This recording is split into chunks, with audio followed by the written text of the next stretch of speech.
नमस्कार, खबर उत्तराखंड देख रहे हैं आप और मैं हूं आपके साथ ज्योति। रुक करेंगे खबरों का, लेकिन उससे पहले नजर डालेंगे इस वक्त की हेडलाइंस पर। हरियाणा विधानसभा चुनाव में बीजेपी की हैट्रिक। ऋषिकेश में मंत्री प्रेमचंद अग्रवाल ने कार्यकर्ताओं के साथ जश्न मनाया, मिष्ठान खिलाकर एक दूसरे को बधाई दी। रामनगर में कांग्रेस कार्यालय खाली कराने को लेकर विवाद को लेकर कांग्रेस बीजेपी आमने सामने। नेता प्रतिपक्ष ने कानून व्यवस्था पर उठाया सवाल। मसूरी में गिरासू भवनों को तोड़ने का आदेश के बाद लोगों में मचा हड़कंप। एनजीटी के आदेश पर चिन्हित किए गए गिरासू भवन। उत्तराखंड क्रांति दल ने मसूरी में की प्रेस कॉन्फ्रेंस। तांडव रैली में समर्थन देने का किया आह्वान। मूल निवास और भू कानून को लेकर 24 अक्टूबर को होगी महारैली। नैना देवी मंदिर परिसर में कलश यात्रा। दुल्हन की तरफ फूल मालाओं से सजाया गया मंदिर परिसर। मां दुर्गा की मूर्ति की हुई प्राण प्रतिष्ठा।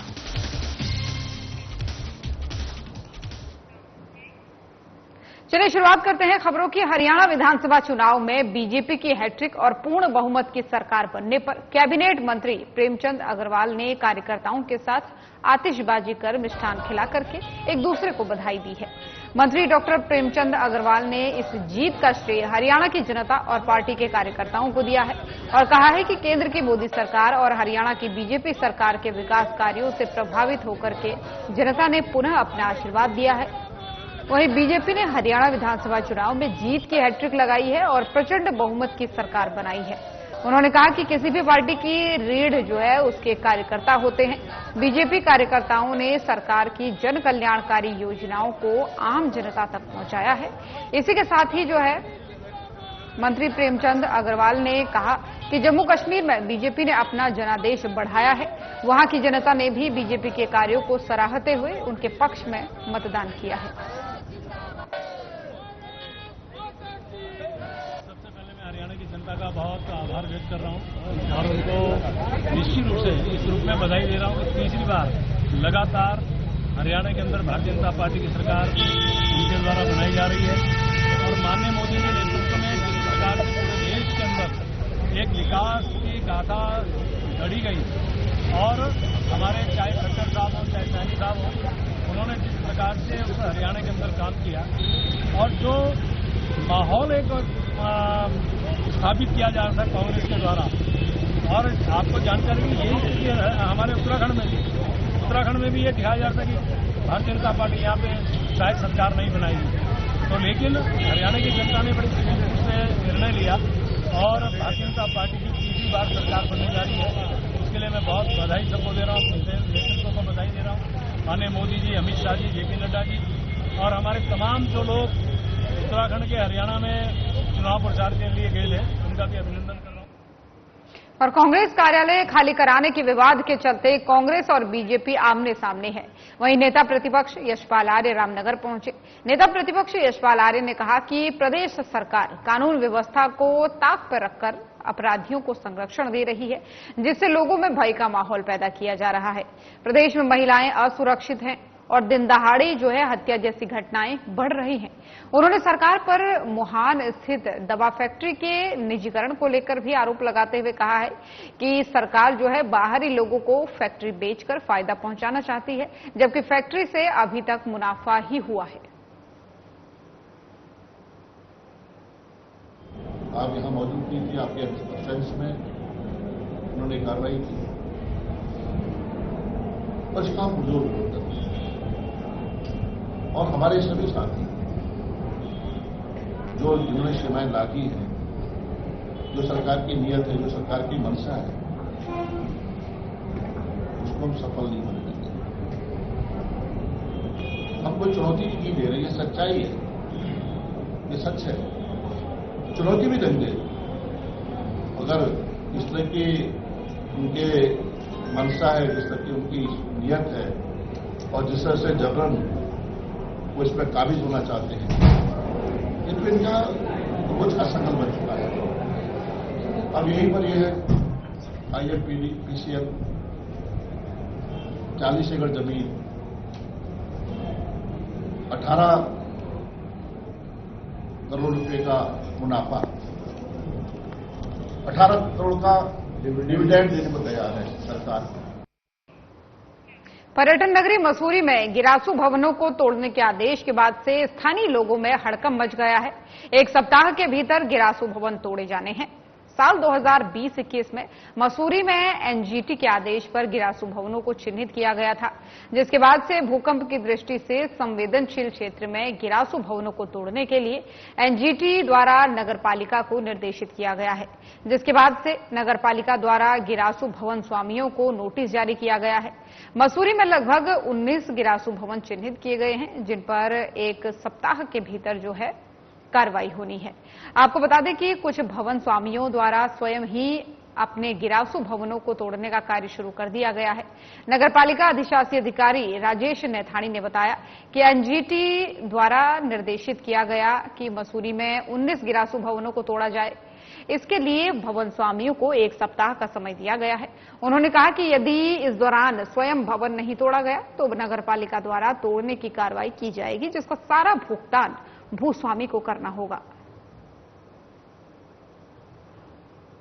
एनजीटी में एक बात चल रहा है जो माननीय एनजीटी द्वारा सोमोटो लिया गया था मसूरी में डिजास्टर के संबंध में, तो उसी के क्रम में ये 2020-21 में ये गिरासू भवन चिन्हित किए गए थे।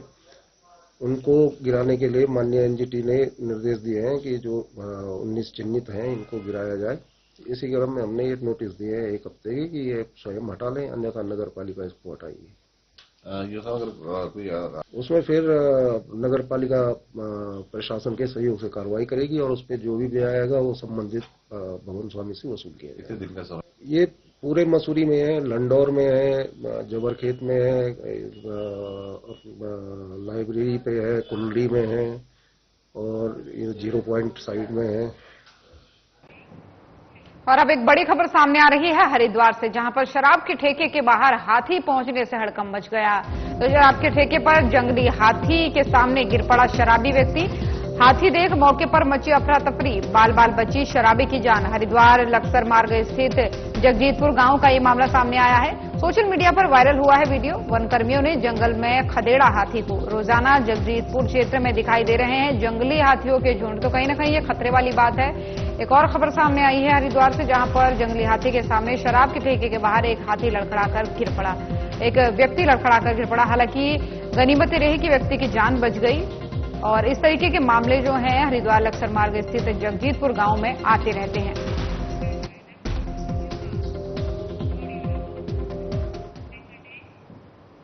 और उत्तराखंड क्रांति दल ने मसूरी में प्रेस वार्ता की है। इस दौरान उन्होंने मूल निवास और भू कानून की मांग को लेकर के 14 अक्टूबर 2024 को होने वाली तांडव रैली में समर्थन देने का आह्वान किया है। इस उत्तराखंड क्रांति दल की केंद्रीय उपाध्यक्ष प्रमिला रावत ने कहा कि राज्य की जनता संघर्ष के लिए उत्तराखंड क्रांति दल को याद करती है, इसलिए उत्तराखंड क्रांति दल की नैतिक जिम्मेदारी है कि वो राज्य की जनता के पक्ष में मूल सवालों के समाधान के लिए संघर्ष करे। इसी परिप्रेक्ष्य में 24 अक्टूबर 2024 को मूल निवास और भू कानून के लिए देहरादून में राष्ट्रीय पार्टियों के खिलाफ तांडव रैली, मुख्यमंत्री आवास घेराव का आयोजन किया जा रहा है। 24 अक्टूबर को देहरादून में मुख्यमंत्री आवास का घेराव कार्यक्रम रखा है और इस रैली का नाम हमने तांडव रैली रखा है। और ये तमाम मुद्दों को लेकर के मूल निवास 16 अगस्त 1950 को जो कट ऑफ डेट तय हुई थी 23 के अंदर वो कानून बना था, तो उस कानून में ये तय हुआ कि जो जिस राज्य के अंदर है वो वहाँ का मूल निवासी।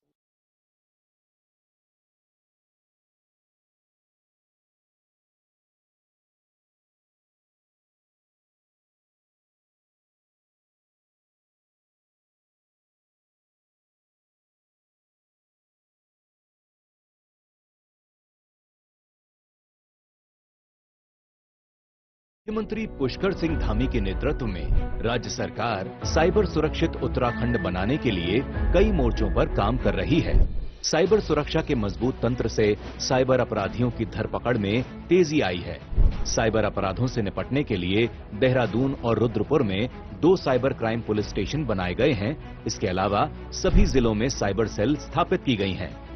आजकल साइबर अपराधी digital arresting, AI voice cloning जैसे आधुनिक तरीकों से साइबर ठगी को अंजाम दे रहे हैं। मान लीजिए आपको कोई कॉल आती है और कहा जाता है आपका पार्सल पकड़ा गया है। या आपके अकाउंट से गैर कानूनी लेन देन हुआ है। वीडियो कॉल में अपराधी का बैकग्राउंड किसी पुलिस स्टेशन की तरह दिखता है। डर दिखाकर अपराधी आपको घर में ही कैद कर देता है, जिसे अपराधी डिजिटल अरेस्ट कहते हैं। याद रखें, कानून में डिजिटल अरेस्ट जैसा कोई शब्द नहीं होता। पुलिस या कोई एजेंसी आपको कॉल पर अरेस्ट की धमकी नहीं देते, लिहाजा डर या धमकी भरी ऐसी बातों पर कभी यकीन न करें। कई बार साइबर अपराधी AI वॉइस क्लोनिंग के जरिए आपके किसी परिचित की मिलती जुलती आवाज में आपसे बात कराते हैं। उसके अरेस्ट होने या फंसे होने की बात करके आपसे पैसे ऐंठ लेते हैं।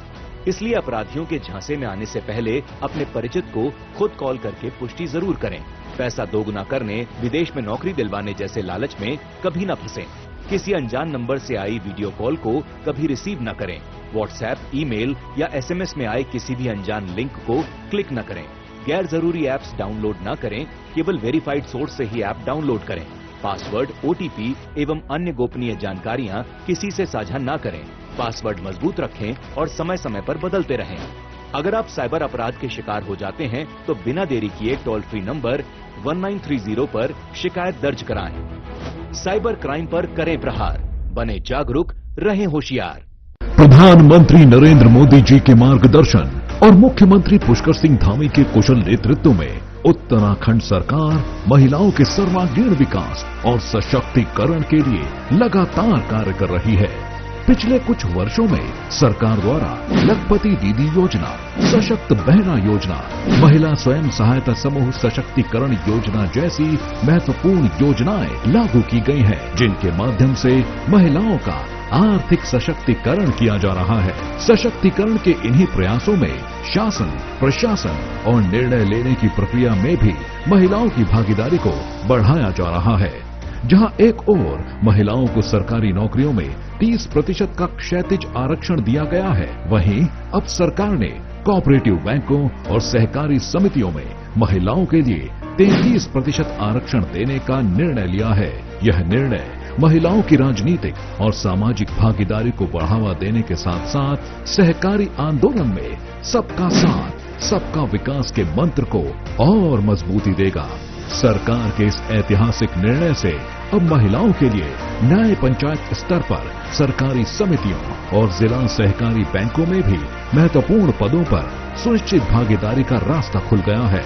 इस निर्णय से सहकारिता विभाग द्वारा चलाई जा रही सभी योजनाओं का लाभ समाज की आधी आबादी तक और प्रभावी तरीके से पहुंचेगा। लैंगिक समानता और महिला सशक्तिकरण की दिशा में सरकार के ये प्रयास न सिर्फ महिलाओं को आर्थिक रूप से सशक्त बनाएंगे, बल्कि उनकी सामाजिक स्थिति को भी सुदृढ़ करेंगे। संकल्प से सिद्धि की ओर, सहकारिता से समृद्धि की ओर।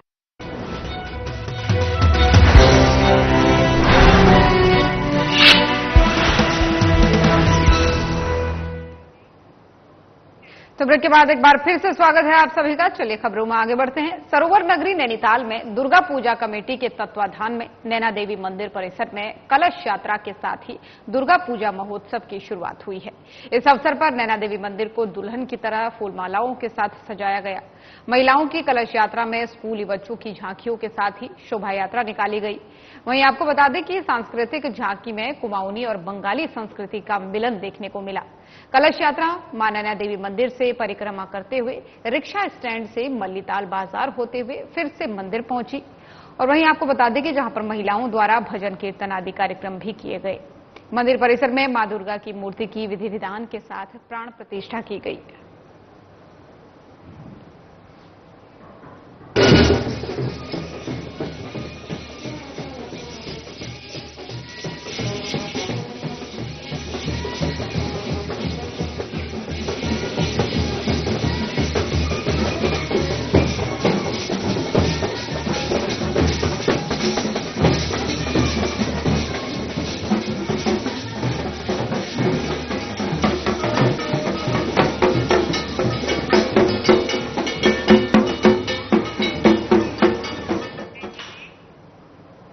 हरिद्वार पुलिस क्रिमिनल बैकग्राउंड के लोगों की पहचान करने के लिए लगातार सत्यापन अभियान चला रही है।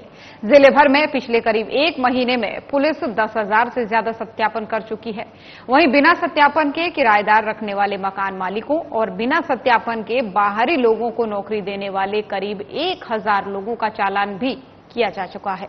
आपको बता दें कि एसएसपी प्रवेंद्र सिंह डोभाल ने सभी थाना प्रभारियों को ज्यादा से ज्यादा लोगों का वेरिफिकेशन करने के निर्देश दिए हैं। वहीं आपको बता दें कि पिछले दिनों हरिद्वार में हुई डकैती, लूट और हत्या के मामले के बाद से पुलिस दूसरे जनपदों से हरिद्वार में आकर बसने वाले लोगों के वेरिफिकेशन को लेकर के संजीदा हो गई है। देखिए, सत्यापन अभियान लगातार पूरे जनपद में हम लोगों के द्वारा पूर्व में भी चलाया जाता रहा है, लेकिन इस समय जो अभियान हम लोग चला रहे हैं उसमें पूर्व में जो खासकर अन्य जो आपराधिक प्रवृत्ति के लोग हैं उनका जो अभियान में कुछ लोगों के पकड़े भी जाने में हम लोगों के द्वारा कार्रवाई की गई है और उसमें इसके रिजल्ट्स भी सामने आ रहे हैं और ये अभियान लगातार चलता रहेगा और इसको और ज़्यादा इंटेंस भी करने की ज़रूरत है। उसमें हम लोगों के द्वारा सभी थाना प्रभारियों को हिदायत दी गई है। देखिए, अब तक जो टोटल पिछले 1 माह की हमारी जो प्रक्रिया हुई है उसमें करीब 10,000 के आसपास हम लोगों के द्वारा सत्यापन अभी तक किए जा चुके हैं और उसमें कम से कम 1000 लोगों से ऊपर की कार्रवाई इसमें की गई है, जिसमें विभिन्न थाना क्षेत्रों में अलग अलग प्रक्रिया में अलग अलग लोगों के खिलाफ चालान की प्रक्रिया की जा रही है। उत्तराखंड क्रांति दल ने मसूरी में प्रेस वार्ता की है। इस दौरान उन्होंने मूल निवास और भू कानून की मांग को लेकर के 24 अक्टूबर 2024 को होने वाली तांडव रैली के का समर्थन देने का आह्वान किया है।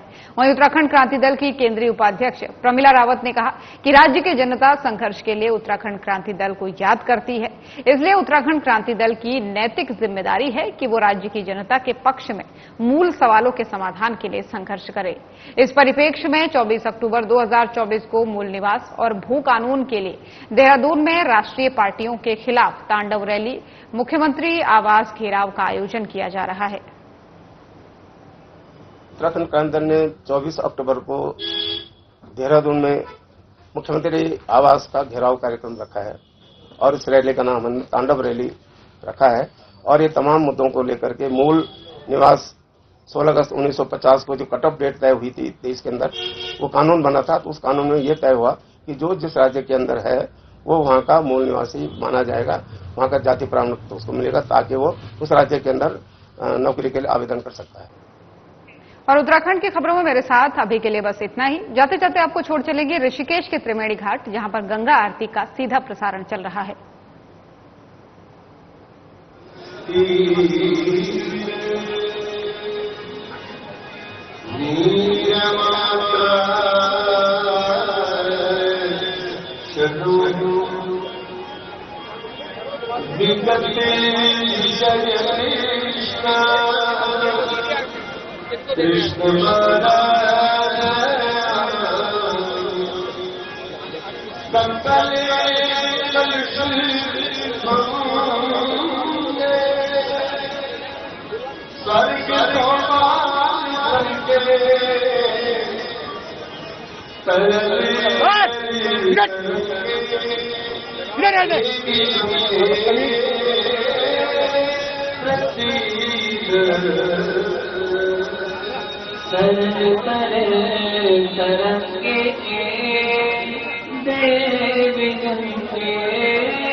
यत्र सन्ति देवा ओम राजाधिराज प्रसंगिताये नमो नमः श्रवणाय समेते